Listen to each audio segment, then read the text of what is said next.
Hello everyone.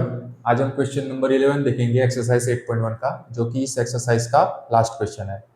Question देखते हैं। State whether the following are true और फॉल्स, जस्टिफाई योर आंसर।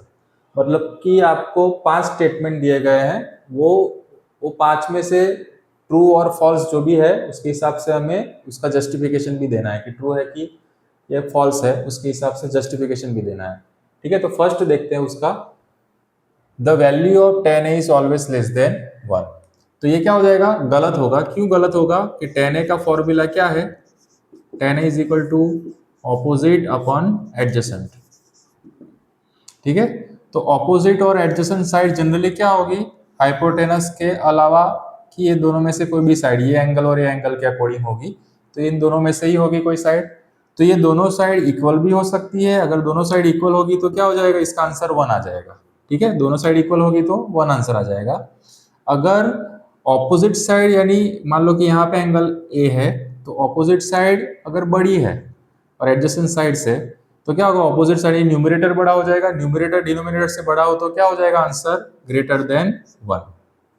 ठीक है, अगर एडजेसेंट साइड बड़ी होगी ऑपोजिट से तो डिनोमिनेटर बड़ा हो जाएगा। अगर डिनोमिनेटर न्यूमरेटर से बड़ा है तो क्या हो जाएगा? Answer less than 1। और दोनों अगर इक्वल साइड है तो क्या हो जाएगा? Equal to 1।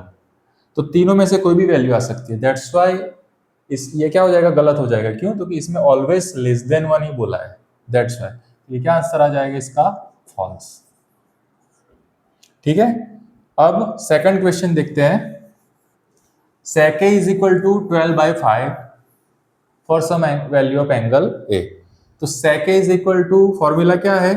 sec a is equal टू sec यानी cos का रेसिप्रोकल। तो cos का फॉर्मूला क्या है? Adjacent upon hypotenuse. तो sec का क्या हो जाएगा? Hypotenuse divided by adjacent.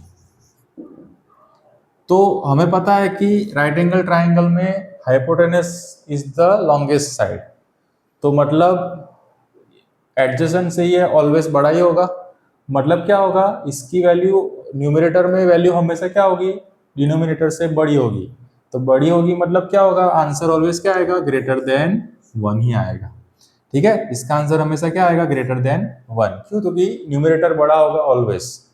That's why यहाँ पे भी क्या है? 12/5।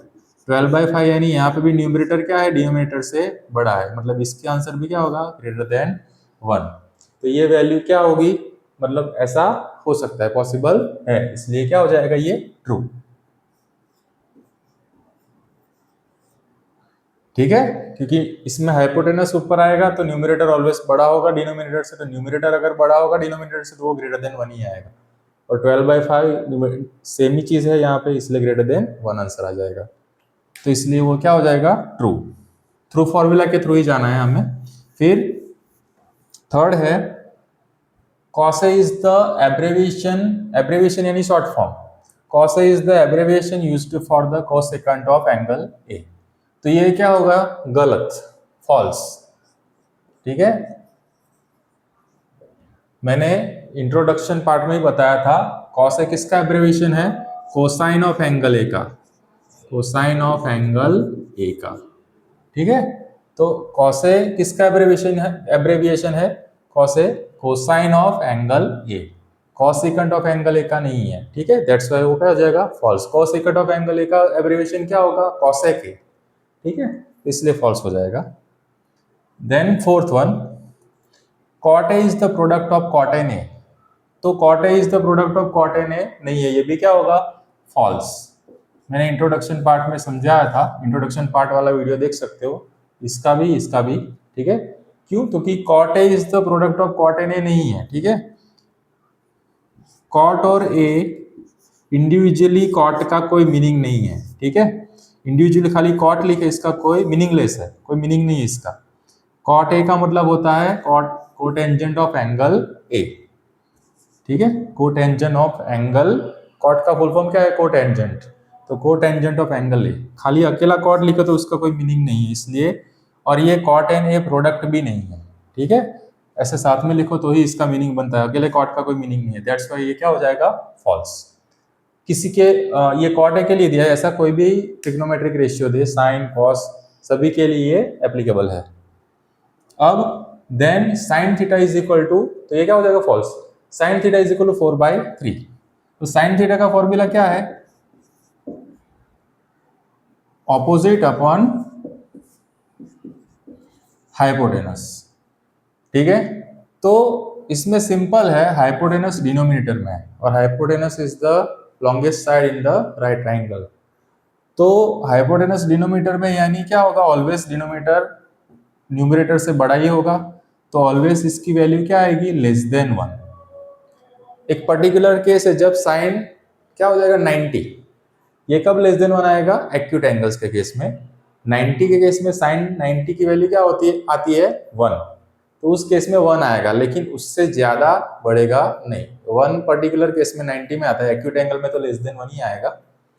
90 वाले केस में 90 डिग्री एंगल पे साइन 90 की वैल्यू क्या आ जाएगी 1, और एक्यूट एंगल के केस में, एक्यूट यानी बिटवीन 0 एंड 90, तो उस केस में तो लेस देन 1 ही आएगा और 90 वाले में 1, पर एक से ज्यादा कभी भी आएगा नहीं। इस फॉर्मूला से भी आपको पता चलता है, हाइपोटेनस डिनोमिनेटर में तो डिनोमिनेटर की वैल्यू ज्यादा है, मतलब क्या होगा, लेस देन 1 ही आएगा, और इन पर्टिकुलर केस 90 वाले में 1, उससे ज्यादा आ सकता नहीं है।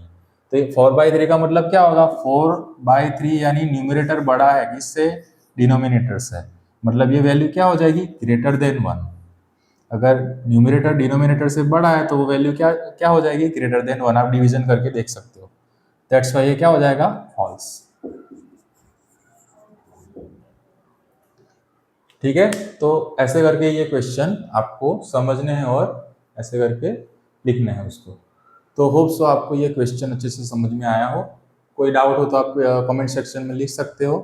अब नेक्स्ट एक्सरसाइज के लिए जो हमें टेबल चाहिए वो हम नेक्स्ट वीडियो में करेंगे, जिसमें हमें वो वैल्यूज सारी करनी है, 30, 45, 0 से लेकर 90 तक की सारे ट्रिग्नोमेट्रिक रेशियो की, 0, 30, 45, 60, 90, तो वो नेक्स्ट वीडियो में करेंगे।